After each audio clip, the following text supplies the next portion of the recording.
Peterson, Director of Get Lit Programs, a nonprofit housed within Eastern Washington University. Get Lit is a week-long celebration of literature traditionally held in Spokane, Washington.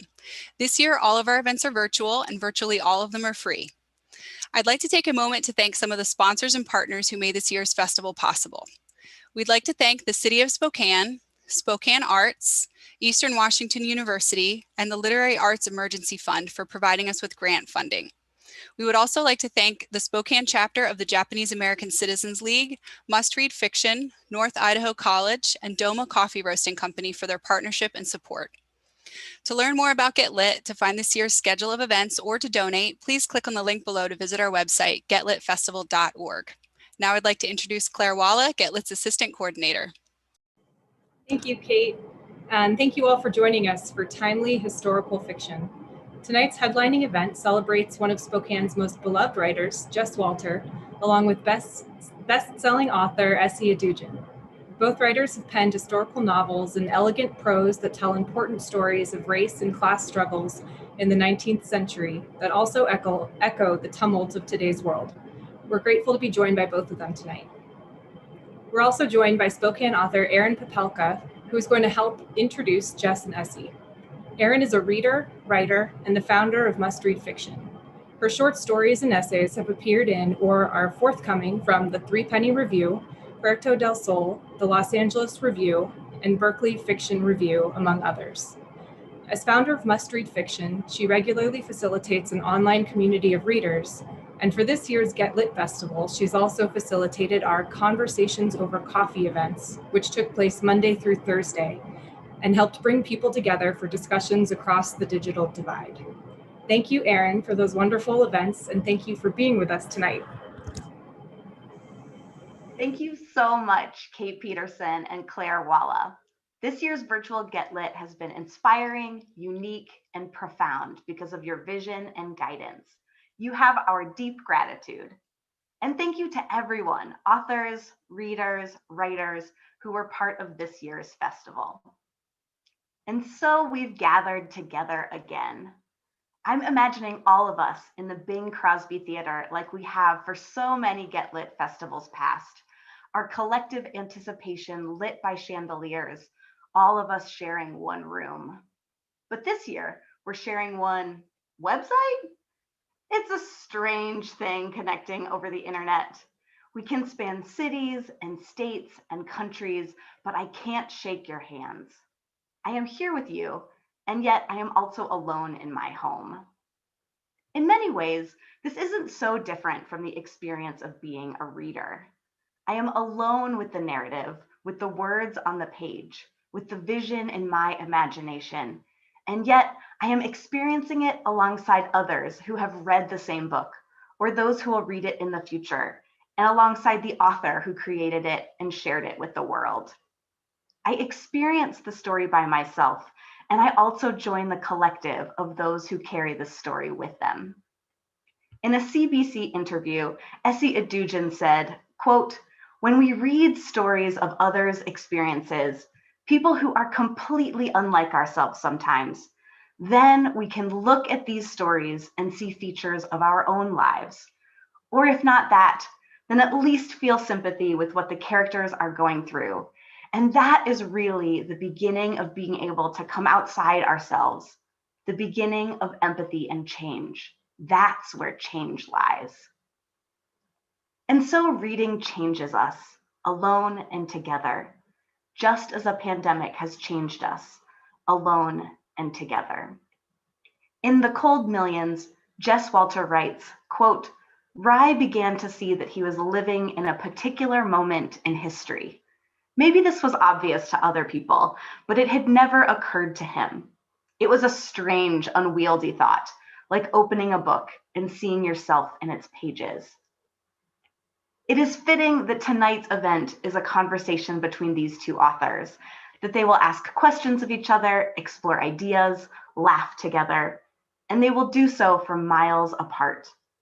All of us will listen, learn, and share their words and ideas.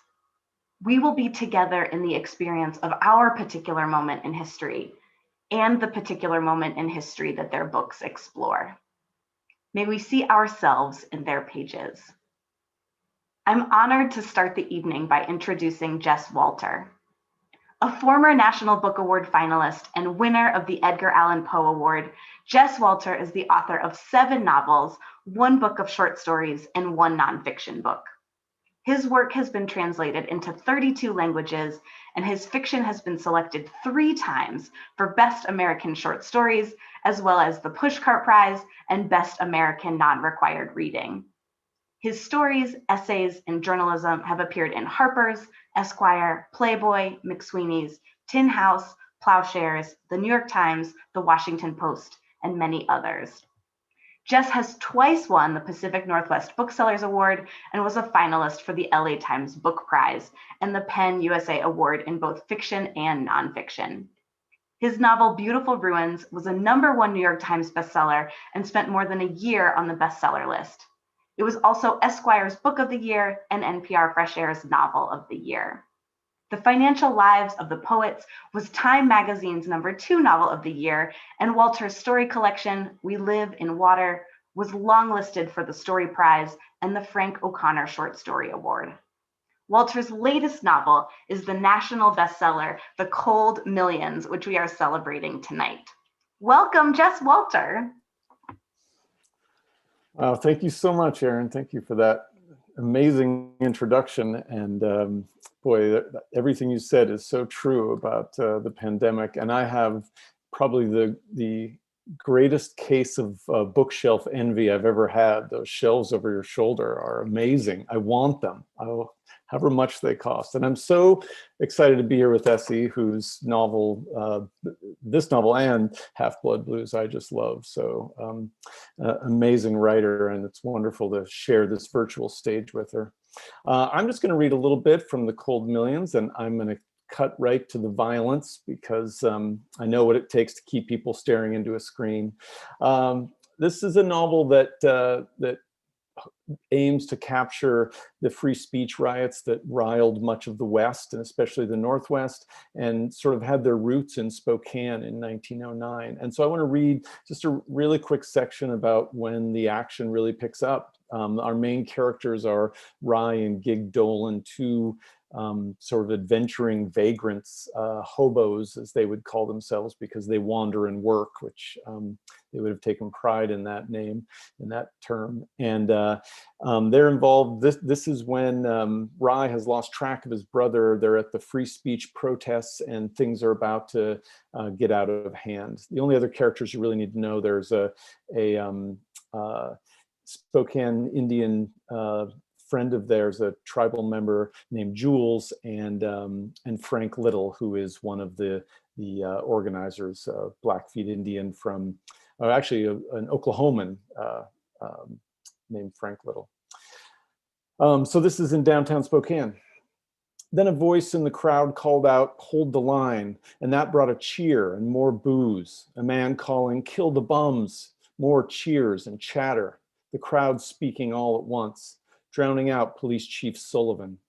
Then the people in front of Rye snapped their attention to the left as if a baseball had been lined up the middle, and Rye stood on tiptoes to see over the hats. Another box had appeared in the street, half a block north, and Frank Little was climbing on. This was the Union's plan, after Walsh was arrested, to go up one after the other in different spots, force the cops to scramble one end of downtown to the other, arrest dozens of them, and fill the jails with the only weapon they had, their bodies. "Brothers and sisters," Little began, but before he could say another word, a cop was on him and threw him into the street. He disappeared in the crowd like someone slipping beneath waves. "Disperse," Sullivan yelled again, and the crowd took a few steps back but didn't leave. Wobblies pressing forward, onlookers straining to see, every window on Stephen Street now full of people sticking their heads out, and a man yelling from a second-story window of a lawyer's office, "This is freedom? You call this freedom?" A few minutes later, the same man appeared in the doorway of the building, face bloodied, glasses skittering onto the cobblestone as he cried, "What is my crime?" The crowd rumbled and muttered like it hadn't chosen which team to root for, heads swinging left and right at signs of action. To the south, a young woman in a plain gray smock yelled, "Wake up, wake up," and a cop pulled her down the street.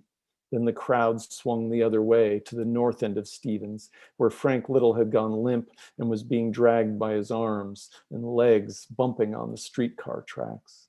His soapbox was still in the street, and a long bearded man climbed up and began singing with a heavy Slav accent, "Oh, say, can you hear?" the first lines of the Working Man's Star-Spangled Banner.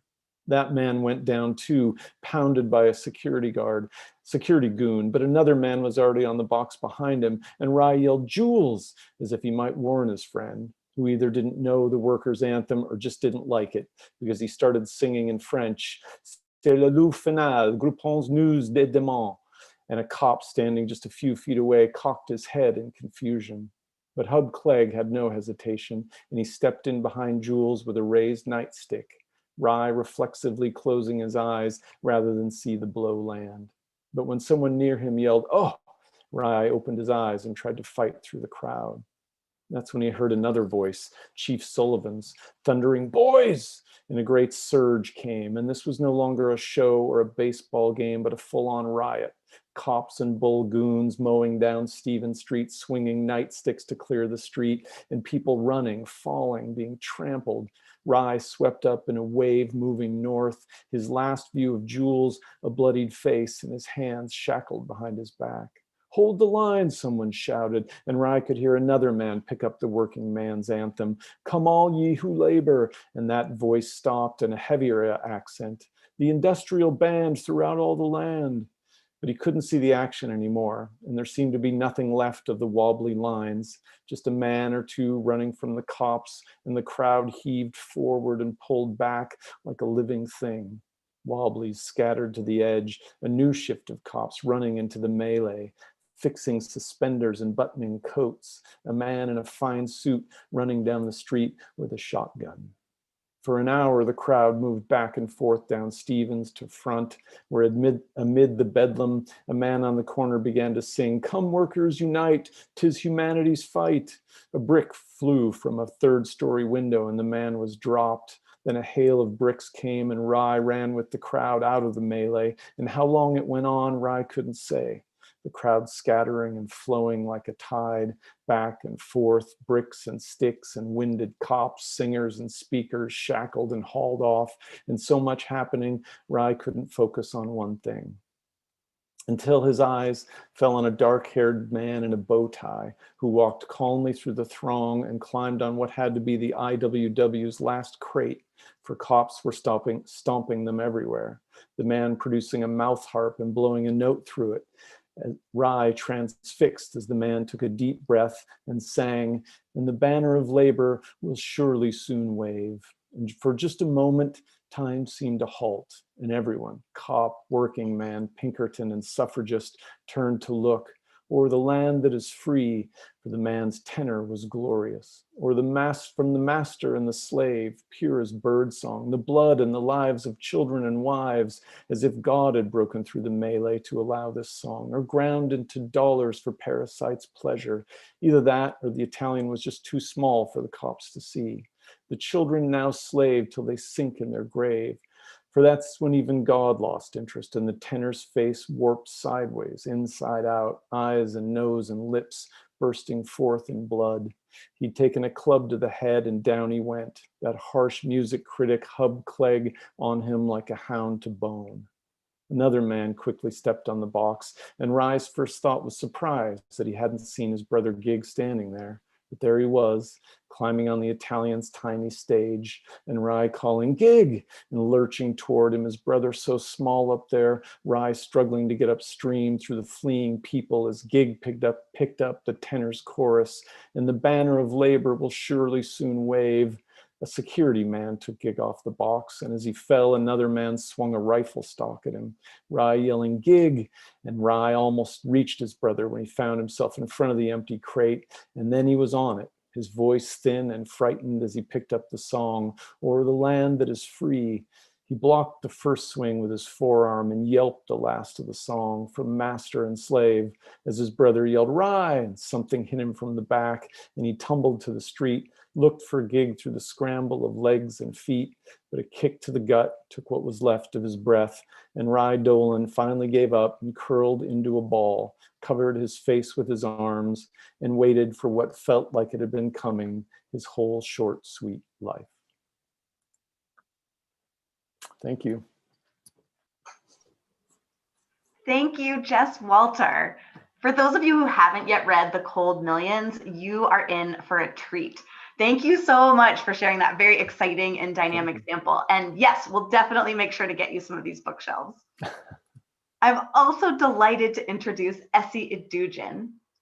Essie Edujin's richly entertaining fiction expands the historical novel's field of vision by reimagining classic literary genres through the eyes of Black characters.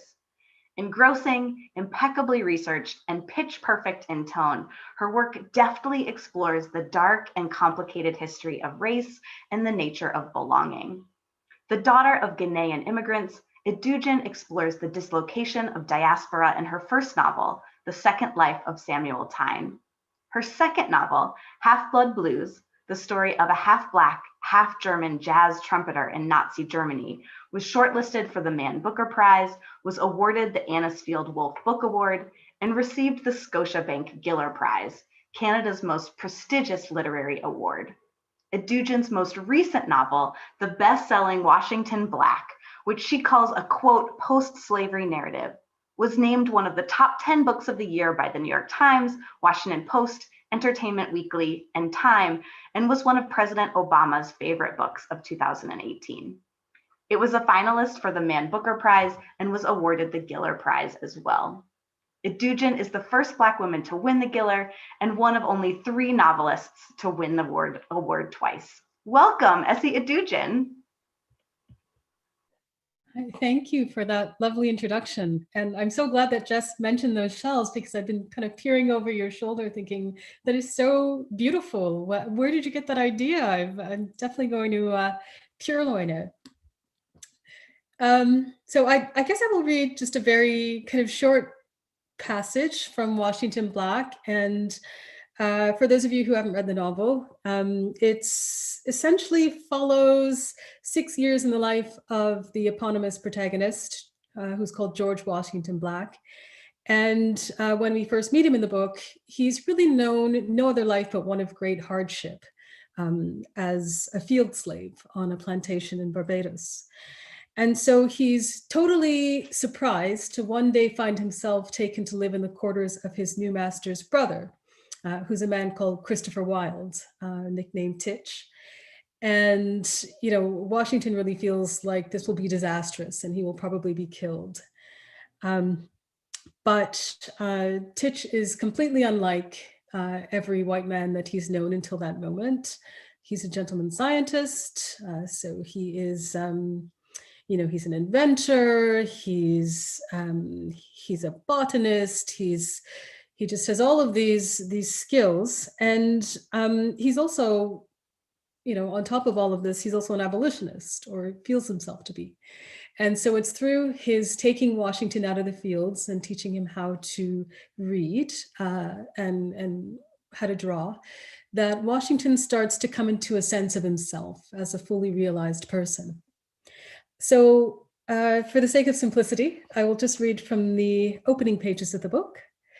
So part 1, Faith Plantation, Barbados, 1830. I might have been 10, 11 years old, I cannot say for certain, when my first master died. No one grieved him. In the fields we hung our heads, keening, grieving for ourselves and the estate sale that must follow. He died very old. I saw him only at a distance, stooped, thin, asleep in a shaded chair on the lawn, a blanket at his lap. I think now that he was like a specimen preserved in a bottle. He had outlived a mad king, outlived the slave trade itself, had seen the fall of the French Empire and the rise of the British and the dawn of the industrial age, and his usefulness surely had passed.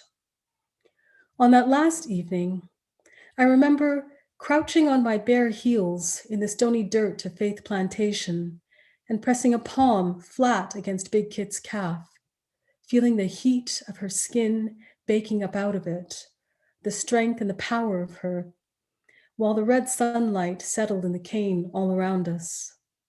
Together, silent, we watched as the overseers shouldered the coffin down from the great house. They slid it rasping into the straw of the wagon and, dropping the rail into place with a bang, rode rattling away. That was how it began, me and Big Kit watching the dead go free. His nephew arrived one morning 18 weeks later at the head of a trail of dust-covered carriages driven directly from the harbor at Bridgetown. That the estate had not been sold off was, we thought at the time, a mercy. The carriages creaked their slow way up the soft embankment, shaded by palm trees.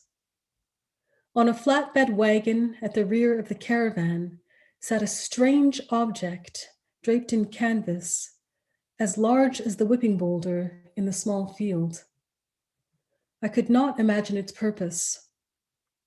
All of this I remember well, for I was again with Big Kit at the edge of the cane.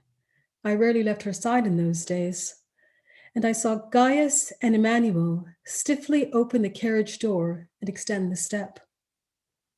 I could see at the great house pretty Emily, who was my age and whom I would glimpse some evenings, dumping the pans of wash water into the long grass outside the scullery.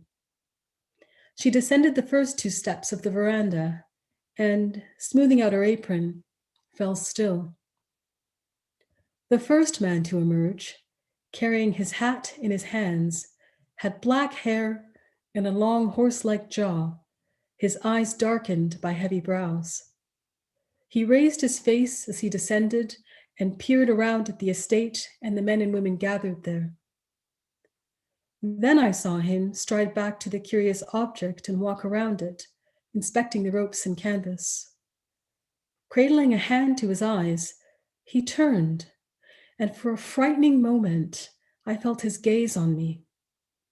He was chewing some soft textured thing, his jaw working a little. He did not look away.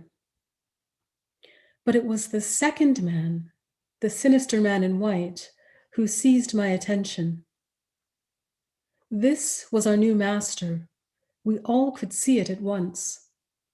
He was tall, impatient, sickly, his legs bending away from each other like calipers.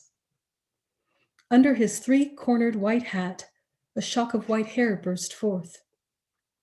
I had a sense of pale eyelashes, an uncooked pallor to his skin. A man who has belonged to another learns very early to observe a master's eyes. What I saw in this man's terrified me. He owned me, as he owned all those I lived among, not only our lives, but also our deaths, and that pleased him too much. His name was Erasmus Wilde. I felt a shudder go through Big Kit. I understood. His slick white face gleamed, the clean white folds of his clothes shone impossibly bright, like a duppy, a ghost. I feared that he could vanish and reappear at will. I feared that he must feed on blood to keep himself warm. I feared that he could be anywhere and not visible to us, and so I went about my work in silence. I had already seen many deaths. I knew the nature of evil. It was white like a duppy and drifted down out of a carriage one morning and into the heat of a frightened plantation with nothing in its eyes. I believed then that that was when Big Kit determined, calmly and with love, to kill herself and me. Okay, 2. All my childhood, I'd had no one, only Big Kit, as she was known in the cane. I loved her and I feared her. I was around 5 years old when I angered the quarters woman and was sent to live in the brutal hut below the dead palm tree, Kit's hut. On my first evening there, my supper was stolen and my wooden bowl cracked. I was struck hard on the side of my head by a man I did not know, so that I staggered and couldn't hear. 2 little girls spat on me. Their ancient grandmother held me down with her talons biting into my arms and cut my handmade sandals for my feet for the leather. That was when I first heard Big Kit's voice. "Not this one," she said softly. That was all. But then some monstrous charge of dark energy, huge and inexorable as a breaker, poured towards us and picked the old woman up by the hair as though she were a boneless scrap of rag, tossing her aside. I stared, terrified. Big Kit just glared down at me with her orange eyes as if disgusted, and then returned to her stool in the dark corner. But in the morning, I found her squatting beside me in the pale light. She offered her bowl of mash and traced the lines in my palm. "You will have a great big life, child," she murmured, "life of many rivers." And then she spat in my hand and closed my fist so that the spit ran between my knuckles. "That is first river right there," she said, starting to laugh. I adored her. She towered over everyone, huge, fierce. Because of her size, and because she was a saltwater, a witch in Old Dahomey before being taken, she was feared. She would sow curses into the dirt beds under the huts. Rooks would be found eviscerated, hanging in doorways. For 3 weeks, she forcibly took food from a strong smith's apprentice each morning and each night, and she ate it in front of him, scooping with her fingers from his bowl until some understanding was reached between them. In the smoldering fields, she would glisten as if oiled, tearing up the wretched earth, humming strange songs under her breath, her flesh rippling. Some nights in the huts, she would murmur in her sleep in the low, thick language of her kingdom and cry out. No one ever spoke of that, and in the fields the next day, she would be all scorched fury, like a blunt axe, wrecking as much as she reaped. Her true name, she once told me, was Nawi. She had had 3 sons. She had had 1 son. She had had no sons, not even a daughter. Her stories changed with the moon. I remember how, some days at sunrise, she would sprinkle a handful of dirt over her blade and murmur some incantation, her voice husky, as though overcome with emotion. I loved that voice, its rough music. She would suck air through her teeth and squint up her eyes and begin, "When I was royal guard at Dahomey," or "After I crushed the antelope in my hands like this," and I would stop whatever task was at hand and stand listening in wonder. For she was a marvel, witness to a world I could not imagine beyond the reach of the huts and the vicious fields of faith. Okay, thank you.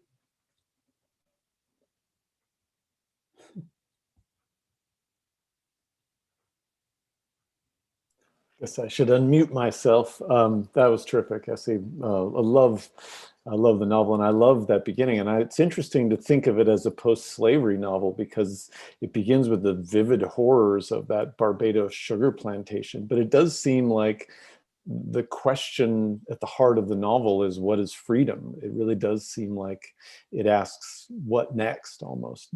Or do you find yourself aware of theme working itself into the work as you're writing, or is it something you sort of start with? Yeah, I definitely don't start with theme. I'm somebody who starts very much with character and situation, and just maybe putting 2 characters together and seeing how that plays out. I had an idea that I originally thought I was writing a novel about something completely different, which was this young man, I guess the circumstances of his life, this historical figure called Andrew Bogle. The circumstances of his life are very similar to Washington's origins, but of course, the way his life played out was very different. And so I thought I would write the story of the series of Victorian criminal trials, through the lens of this man. And the novel ends up wanting to be about something completely different. And so I kind of followed that through. And I don't know if that's something that you experience, where you start in one place and then end up in a completely different spot. But I find that that's pretty much the way I've always worked. I sort of can't color within the lines. I find myself drifting to other places. But, I write in many drafts. And so I find that obviously towards kind of like the 6th or 7th draft, you do get a sense of these themes, these larger themes that you're working within, and what it is that you're actually trying to say with everything that you've written.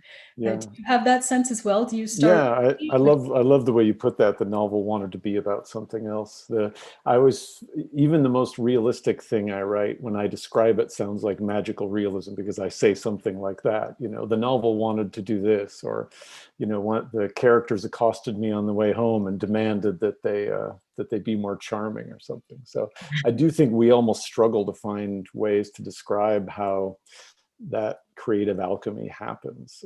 And I had not heard of the Tichborne claimant case, which you referred to, and Andrew Vogel, and I was delighted to hear that your inspiration had been a Borges story.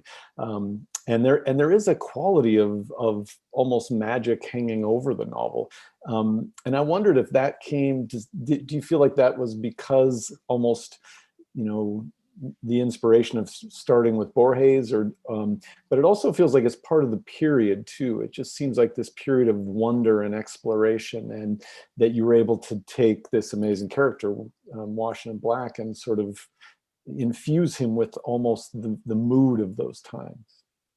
Yeah, I think that sensibility that you're talking about in the novel, that it's very much something that came out of my reading about Enlightenment era science and post-Enlightenment era science, and just these men who were trying very much to sort of map the world and to fill in the blanks, as it were. I mean, obviously these weren't blank spaces, but there were places unknown to them, as kind of alien to them in that time as, say, the surface of the moon. And just that feeling of otherworldliness, of I guess breaching reality. This was something that I thought was just very very fascinating, things that we take for granted in modern life, that these men were really sort of entering new territory. And I thought that it really, I guess, maybe could stand as a kind of metaphor for Washington's experience, is that for him, even just to live a life in which he has some sense of agency, like this is a totally unknown territory for him. This is him, entering an alien space and I guess trying to map it. And so it made sense to kind of put those two things together. Yeah, and from escaping the West Indies on a hot air balloon to going to the North Pole, it really does have that sense of, that, because even though we have now, mapped everything, and even though people lived in all those places that white explorers were discovering, it's still, there was a sense of possibility almost, perhaps, that anything could happen. And I thought, for me, writing about the early 20th century, being inspired by something like E.L. Doctorow's Ragtime, and just the trying to capture the sort of clamor and din of it, I found myself packing sentences that way. And so I think sometimes almost the mood of a time affects me, and I guess I'm asking you if almost the feel or the mood as much as the research ends up capturing the way you try to write about a period. Yeah, I think absolutely. I think part of what you're doing when you're kind of reconstructing things, or at least for me with historical detail, is trying to tap into a mood, or at least reconstruct your idea of what that mood would have been, and bring these people to life within this certain, I guess, bygone era. But I find that, I find it extraordinarily hard to do, to make the leap from, my research into creating a world. But I'm always sort of happy when it finally takes place or occurs. And I wonder if I could ask you about your own research, and how do you go about, I guess maybe negotiating, like I get not really incorporating into the story, because that's not really, what you're doing is you're taking it and then you're making a world come alive based on what you've read. But how do you do that? Like, how did you?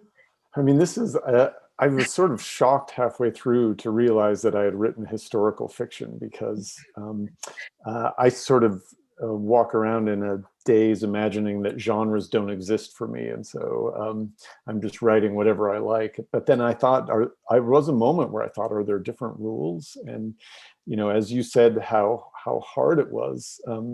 When I'm being interviewed, if someone begins a question with, was it hard? I don't even wait for them to finish before I say yes, because I assume it probably was hard. But that moment of letting go of research, and I think, as I read about the Tichborne case, I could see why you had to let go of it pretty early, otherwise to be really constrained by that. And I was in a different situation. I had come across Elizabeth Gurley Flynn, who was an early suffragist and labor leader, and I felt like she had slipped between the pages of history. So I did feel more responsibility than I ever do in history to get her right. And so I almost felt I was writing a parallel story, and every time she came into the story, I would try to stick to mostly what her life had been. And did you find that, did you find that sort of difficult, or did you find that the passages that had her in it felt different somehow? It's funny, my editor at one point, the danger in writing about early labor in the early 20th century is they just went around giving speeches. I mean, it was, they were nonviolent protesters whose entire MO was to get under the skin of the police and the mining owners, so that they could get arrested and show, this travesty of free speech. And so there was a moment when I realized I had to take some of her speeches away. I actually, she was the hero of the novel, but not the protagonist. And so Rye, my protagonist, was almost the field upon which the novel was played. And so I did have to give her a smaller role. That was probably one of the biggest edits I've ever had to do. So yes, was it difficult? Yeah, it was. I kept saying, like, well, what if I had, Elizabeth Gurley Flynn should pull out a machine gun at this point, but her speeches were engaging enough. Her life was fascinating enough that, I felt like, I felt like there was some spectrum I had fallen on, where sometimes Lincoln is Lincoln, other times he fights zombies, and I felt like I was definitely at the Lincoln is Lincoln side, But how about you? Would you, once you had sort of freed yourself of the Tichborne case, did you feel like that you were back on the footing with the characters where they could really drive the action? Yeah, I really felt like, obviously with a historical novel, as you were saying, like there are things that you have to be absolutely faithful to. You can't sort of torque certain elements of the historical record, but you could sort of play within the parameters of that. And I really felt like I had to get rid of that story of the Tichborne, claimant affair, which, I mean, we're talking about it, but for those of you who have no idea what this is, which is most people, I found, it was a series of criminal trials that took place in England from the 1860s right up into the 1890s. So, basically 30 years of litigation. And they centered around the disappearance of a young man called Roger Tichborne, who was an aristocrat and a scion of this extremely wealthy family in Hampstead. And he was the heir, and he was meant to, inherit all the estates and carry on, carry the family mantle. And he ended up at the age of, I think he was 26. He decided to go on a pleasure cruise all around the world because he could, I guess. And he ended up being shipwrecked off the coast of, he was off the coast of Brazil, and everybody on board the ship was presumed dead. But his mother refused to believe he was dead, and so she consulted a clairvoyant who told her to just, put notices in newspapers and her son would emerge. And so this is what she did, and she got a response from Australia, from a small town called Wagga Wagga, and it was this man claiming to be her son. And so she paid, well, she was convinced it was him, but she understood that the rest of the family might need more evidence than that. And so she, just by chance, one of the family servants had retired to Australia. And so she asked him if he would go and make the identification. And this man was called Andrew Bogle, and he was an ex-slave who had been stolen off a plantation in Jamaica by a member of the Tichborne household when he was 11 years old. And so at this very tender age, he was wrenched out of this one, this one sense of life that he had, this plantation experience in which he would have felt very strongly and known with great certainty that his life was going to be filled with hardship and probably end early. For him to be, he was wrenched out of that, and then he was transported to England, where he was a page boy and then a valet, and he traveled all around Europe with Sir Edward Tichborne until he retired in his 60s. And he ended up being one of the principal witnesses for the defense in these trials that went on forever to determine whether this man in Australia was an imposter or whether he was actually Roger Tichborne. And it was just, the details of these trials were just so circuitous and so Byzantine and just went on forever. And as I was starting to write, I just realized that this was not really the material that I wanted to grapple with. My real interest was in this kind of breach that had occurred in this child's life, where he was suddenly given a chance to live a bit of that life, with the sense of impending danger and doom somewhat removed, and to have a bit of agency. I just thought that was really what I was most interested in. Well, and Bogle is a couple of lines in that story, and to take, and so you do have to invent that breach, as you say, which that's a great word to describe almost what happens to Wash, because he does sort of, slip into this other world. And the other great character, so many great characters in the book, but there's a line late in the novel where Peter Haas says of Titch, I would say that he passed from a place of inquiry to a place of uncontested belief. And I was thinking about a line like that and about the name of this timely historical fiction. And when you write a line like that echoes almost in the world we're in now, we're in a world now of uncontested belief. People choose their sides and their news. We seem to have passed out of, or a good percentage of people seem to have passed out of a moment of inquiry. When you find yourself echoing the present moment, when you find yourself writing about things that seem relevant now, does that bubble its way in, or are you conscious of that?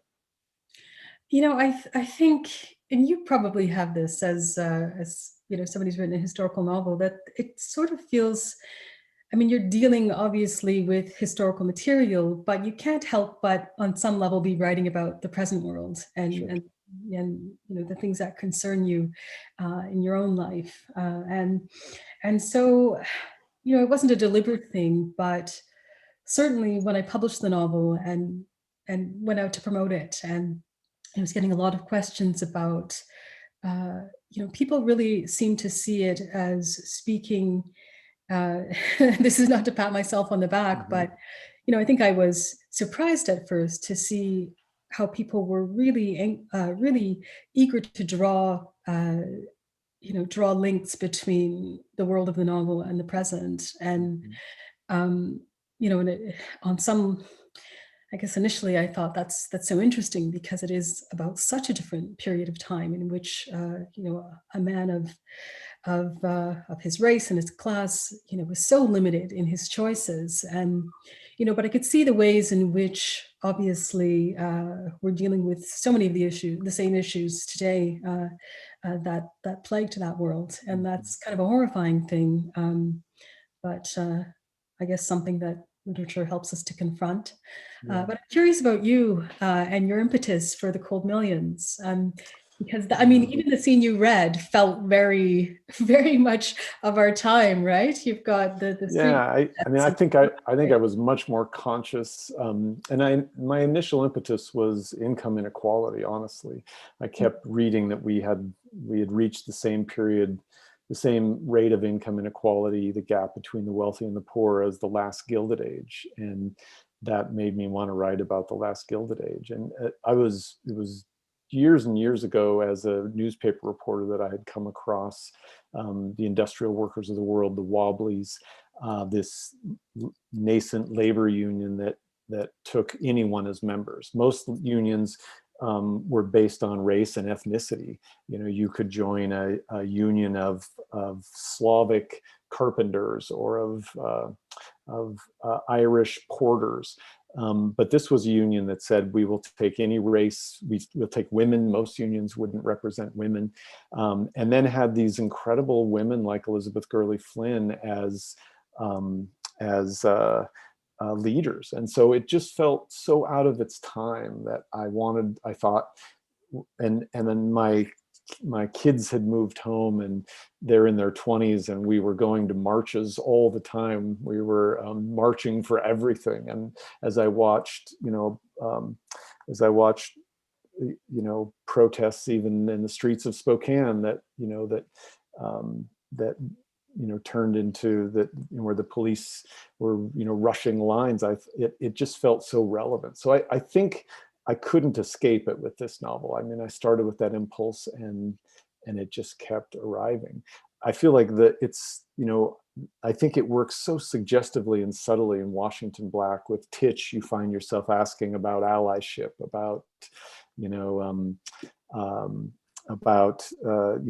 what his motives are, why he escapes, why he runs away, about just the very meaning of freedom through death, as Big Kit thinks, or freedom through almost self-erasure, as Titch and his father.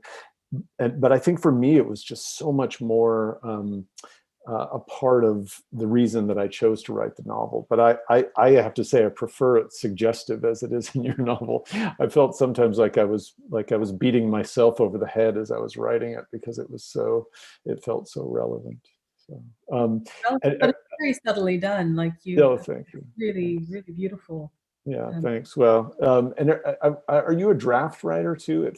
This book felt so seamless to me that I sort of imagined it just coming in a great flow. Oh, the getting there was so messy that I shrink to tell you about it. It's, definitely somebody who writes in many, many drafts. The first draft looks nothing like the final draft. There are characters that get taken out. There are characters whose personalities are shifting across drafts. Of course, situations are constantly changing.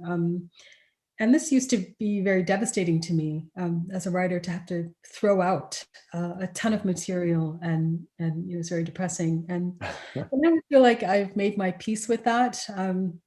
In order to get the best book, you do sometimes have to throw literally like half of your material into the trash. But I always tell myself that maybe I'll be using this in a future book, so it's not wasted time. Although that hasn't come to pass yet. I've never kind of recycled anything, but it is long in the getting there. It takes me about 3 years per book, and it's just massive redrafting across the board. How about you? I'm not intentionally a draft writer. I have trouble moving on if something's bothering me. And so I used to use the analogy when my daughter was little, and I would comb through her ratty hair from the top, and I would just keep going back up. And then someone said, that's not how you comb through rats. You need to go from the bottom up. So I try not to use that analogy anymore, because apparently I was torturing my poor daughter by combing the rats out from the top down. But and that's actually probably what writing is like. It's like, yeah, combing rats out of long hair you haven't combed in years. So, but you know, I think this one I had 2 really significant drafts, so 3, I guess, total, which was different for me. Usually, I like to sort of keep going back to the beginning, and then, you know, clapping my hands and pretending I'm done. But yeah, I think I love what you said, that you know, that you used to be upset about throwing things away. I'm working on a short story today, and I'm just like, but it's so good, you know. And I know it's this whole section I've written is not going to make it into the final story, but we just cling to them, you know. They're It's hard those to good look days. times, for Yeah, sure. and before I go to questions, can you talk about what you're working on now? Is it will you stay in historical realm? Do you think about writing something contemporary? You know, I've just finished writing. I was asked to do the Massey lectures, which is the CBC, our public broadcaster, every year broadcasts, you know, 5 lectures by somebody on a certain theme. And so I've just written about race and art, but really it's telling historical stories and linking them to the present. And I've done this across 5 lectures, focusing on 5 different themes. Wow. And that was kind of my COVID project. It came to me unexpectedly. I thought I would be writing a novel, but they asked me, and I thought it's very nice to shift modes and write nonfiction, and to kind of, I guess, exercise that muscle, because it wasn't something I had done before. Would a book come out of the lecture? Yeah. So sorry. Yes, I should mention. So it becomes a book that is released. We need to be moving the product. Yeah. It comes out this September. Terrific. Which should be good. Yeah. And then I think it comes out in England just the spring of the following year. So. Oh, that's terrific. Yeah. I have a book of short stories that I believe I'm under contract for. So I suppose I should finish that. And I thought it would be easy. I thought I would just pull all my best short stories together, but it feels like a greatest hits album from a band that had 1 hit when I read it. So I feel like I need to write some more hits before no, there are a couple of good stories, but I don't know. Story collections are tricky for me. This will be my 2nd. And I feel like they have to cohere in some mysterious way that a novel doesn't, but I can never quite put my finger on it. So I'm reading a whole bunch of other story collections, trying to figure out what it is that makes me think they cohere in some way. And maybe they don't have to. I mean, maybe I'm giving myself too big a task, but it's what's taking up most of my days now. So, okay, we're going to go to looks like Erna's question. I would love to hear a teaser or 2 about their work on them. We just did that. I should read these before I read them out loud.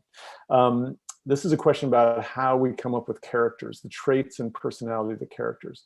Do you mull over what traits would best highlight a mood or story? Yeah, Washington comes, I mean, especially writing about him so young, and yet he emerges on the page so completely. Do you remember how he came to you?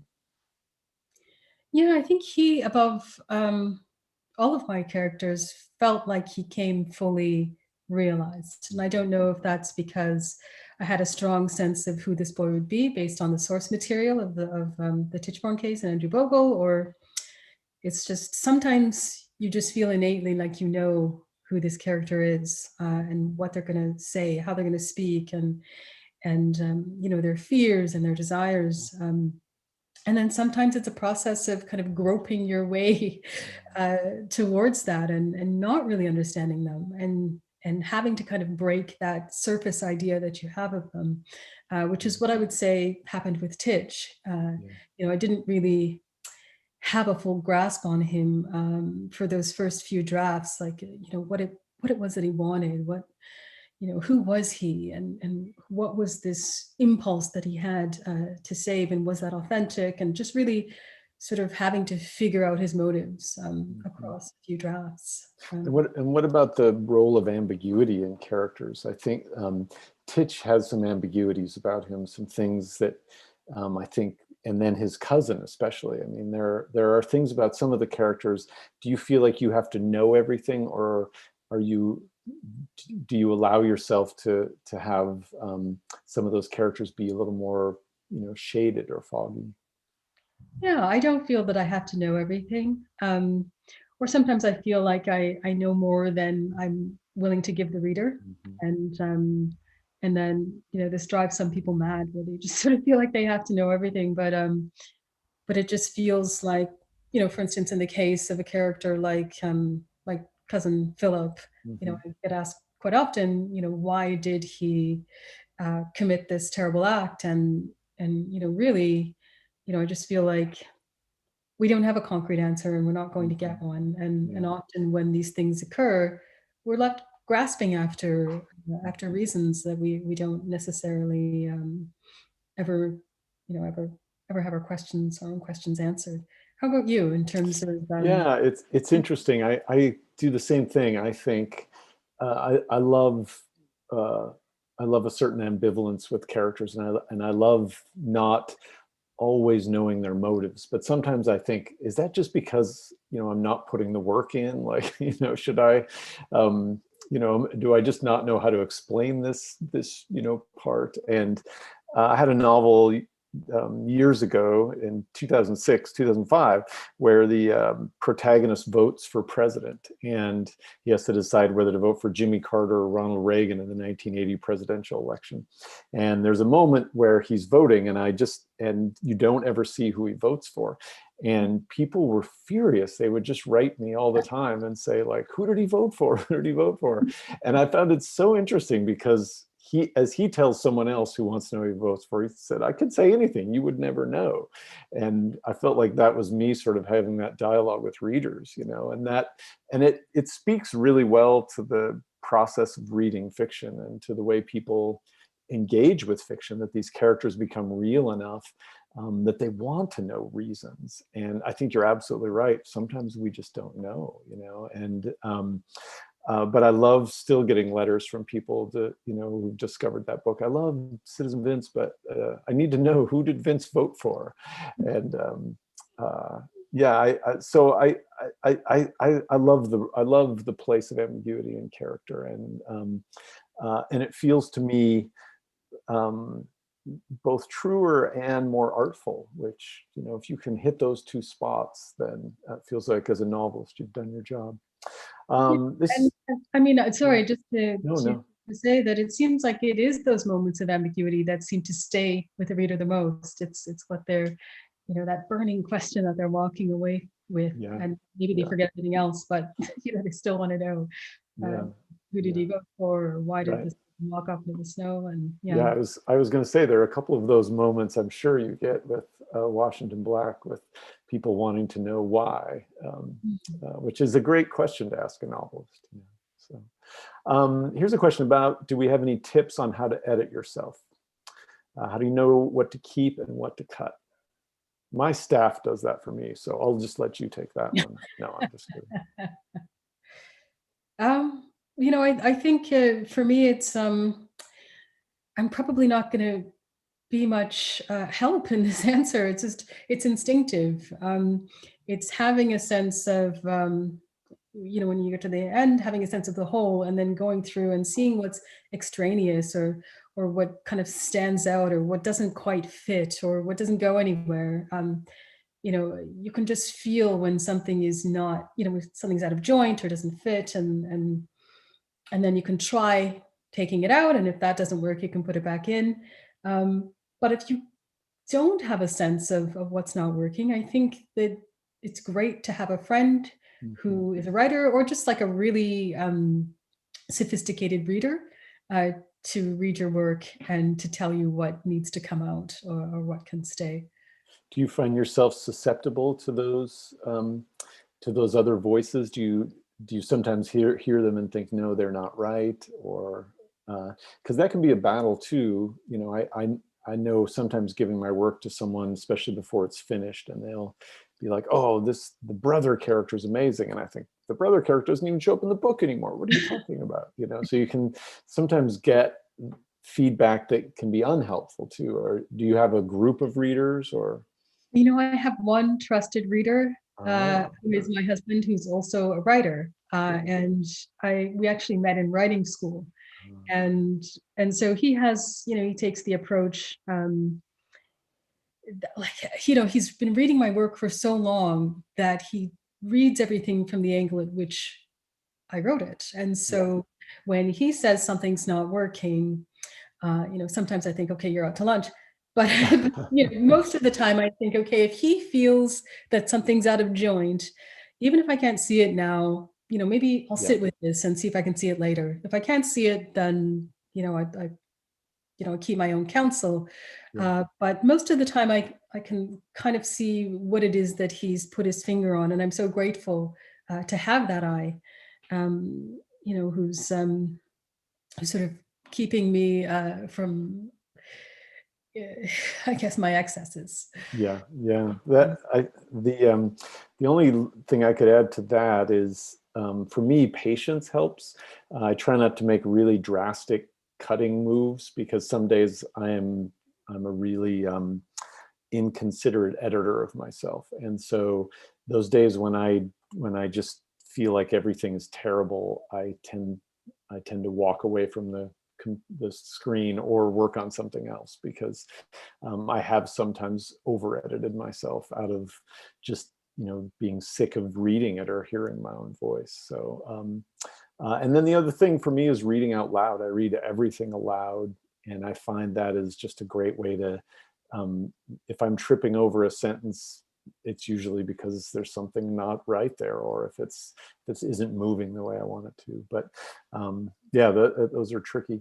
This is a question about writing characters that are not your race, or I would say gender too. I mean, those are big questions for writers. And I mean, writing in both your last two novels, you have these male protagonists. And do you feel like it requires any sort of different tools as a writer to, you know, to cross race or genre?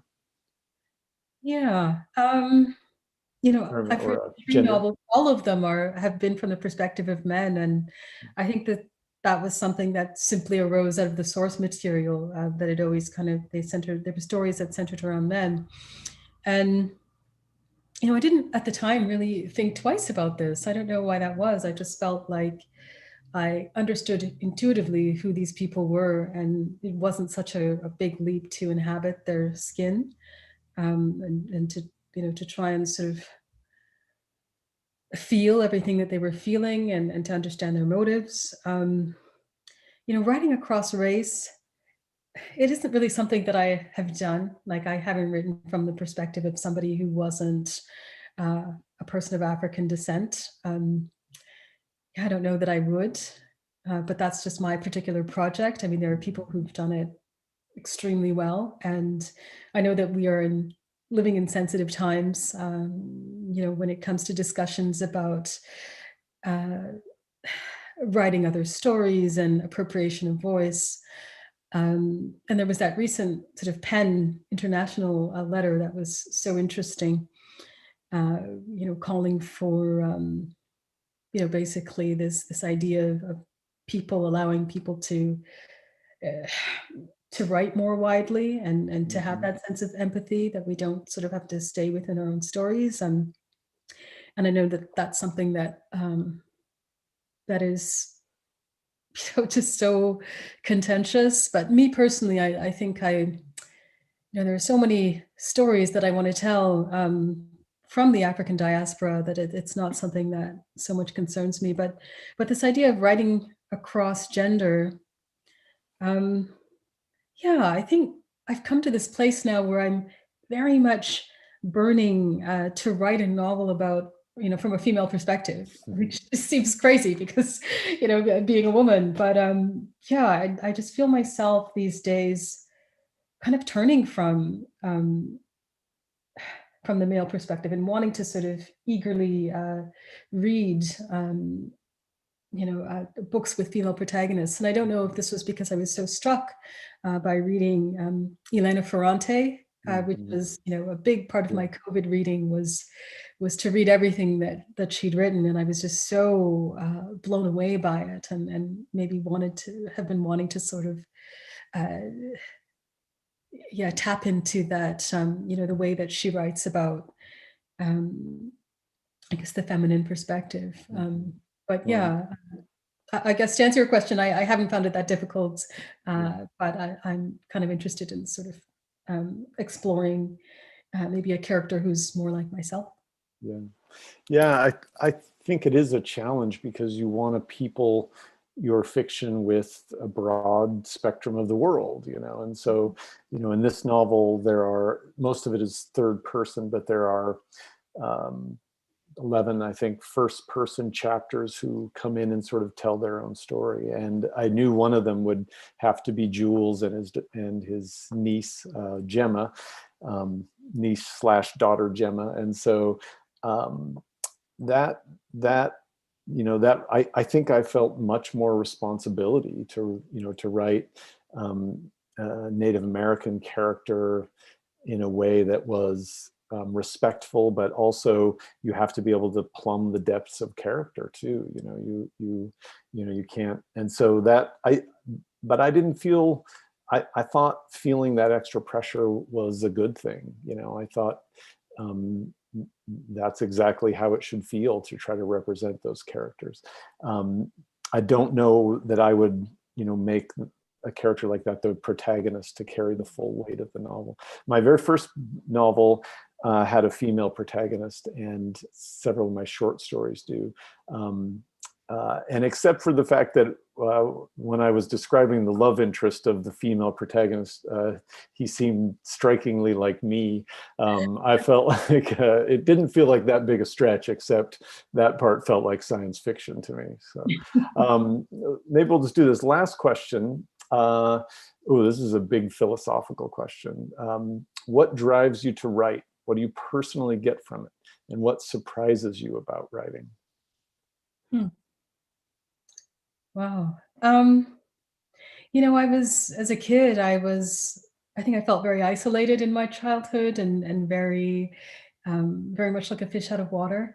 And so I became, a great reader. My father would take me and my siblings to the library every Saturday, and I was allowed to take out whatever books I liked. And I would, invariably walk away with a stack of, 25 novels that I could never hope to finish in the week. And but it gave me a sense of comfort and a sense of solace, and really just really enriched a world in which I sort of felt a little bit lost. And so I think writing in a lot of ways gives me that same sense of comfort and solace and control as well. And I just take great pleasure in language. And so it's a form of play, but it's also a means of trying to figure out what your own values are, trying to maybe explore certain philosophical questions that you wouldn't ever think to pose if you didn't write. And also wanting to communicate with readers, wanting to hear what others think of what you're writing, and maybe to speak to people across characters that you've created. And so there's just so many things that writing gives to me, and that I hope that it gives to others when they read it. So it's I guess it's very complicated in all of its Yeah, but I love that root, that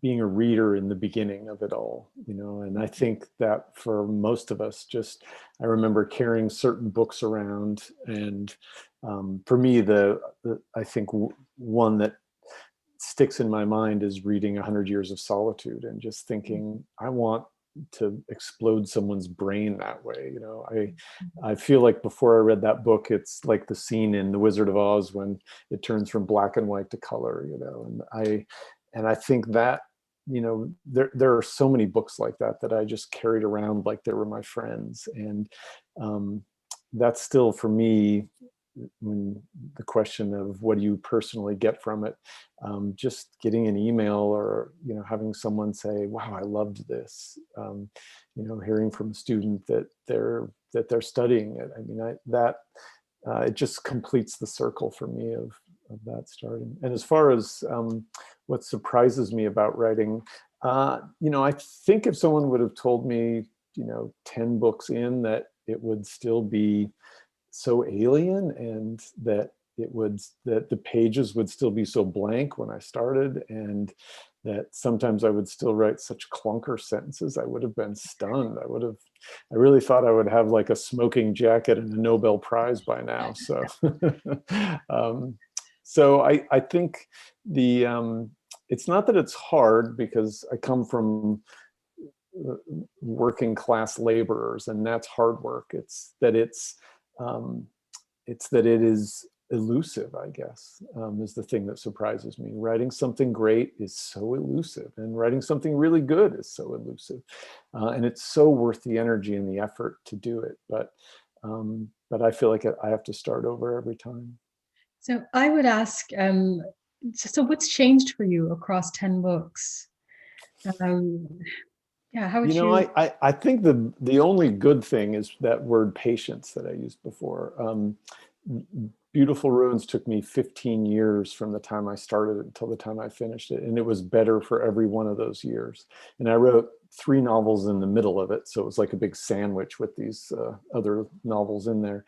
But throwing away sentences, not worrying so much that I had lost the thread of things, walking away and coming back and finding it, and seeing exactly what was working in it. I think that patience, and that I think I was fearful about giving the work that time. So I guess I would say that's the thing that has changed the most is I don't worry that the bubble is going to pop and it's just all going to disappear anymore. I trust that if I come back to it, that the original idea will still be worthwhile. Yeah. How about you? From the beginning of your career, do you feel like you approach writing differently? Yeah, I feel that I've become a lot less precious about it. I mean, when I started out, I had to have a certain environment. It had to be utterly silent. You know, I had to turn off my phone. It had to be between these hours. You know, if anything disrupted me, you know, the whole day would be thrown out. But you know, I've since you know, had a hectic career, and also, you know, I have 2 children. Yeah. You know, still quite young, and you can't be precious with all of these disruptions. You have to just get to it, and if you're interrupted, and then you get back to it. And yeah, the cute little muse busters. Yeah. yeah, exactly. Yeah, I had my first child was born when I was 19, so I think I've always had that had a little muse buster around. But now they're grown-ups and they dismiss my work, so it's yeah. Well, we should let Essie go. I'm sure she has muse busters to tend to. But this was so great. Thank you for your work, and thank you for coming to Spokane. Hopefully, when we're doing the real festival, we can have you back. And thank you to everyone from Get Lit. Thank you for Aaron for the terrific introduction, and Kate and Claire and everyone. Thank you. Yes, thank you so much, and thank you, Jess. It's been great talking to you. You too. And such a privilege to read your work and to get to talk about it. Thanks. I feel the same way. Thank you. Thank you, Jess, and thank you, Essie. I'm so glad that we were able to bring the two of you together for this conversation tonight. It was so great to hear you both read and talk about your process. It was very inspiring. And thank you, Erin, for such a perfect introduction. You can join Erin for one more event tomorrow, Conversations with Authors, which will be a great way for you to interact with some of the festival authors and ask them questions. That's again tomorrow, April 18th, from 3:30 to 4:30 via Zoom. And following that digital event, if you're a Spokane local, you can join us at Terrain Store From Here in the River Park Square Mall for a socially distanced book signing with Jess and help from Auntie's Bookstore. Make sure to check the full schedule for our final day tomorrow, and remember that you can revisit this event and all of the others by subscribing to our YouTube channel. If you've enjoyed the festival so far, please consider donating and filling out a festival survey. You can find both of those links below or on our website, getlitfestival.org. I also want to thank all of this year's hardworking interns, especially Madison, Emily, Anna, and Luke, who have been helping with all of our live events this week. And a very special thanks to Claire, GetLit's assistant coordinator, for being by my side every step of the way these past 2 years and for putting so much of your heart into the festival. I absolutely could not have done it without you, Claire. So thank you. And a final thank you again to everyone at home for watching this and all of our events this year. Good night, everybody. Good night. Thanks, everyone. Good night. Thank you so very much.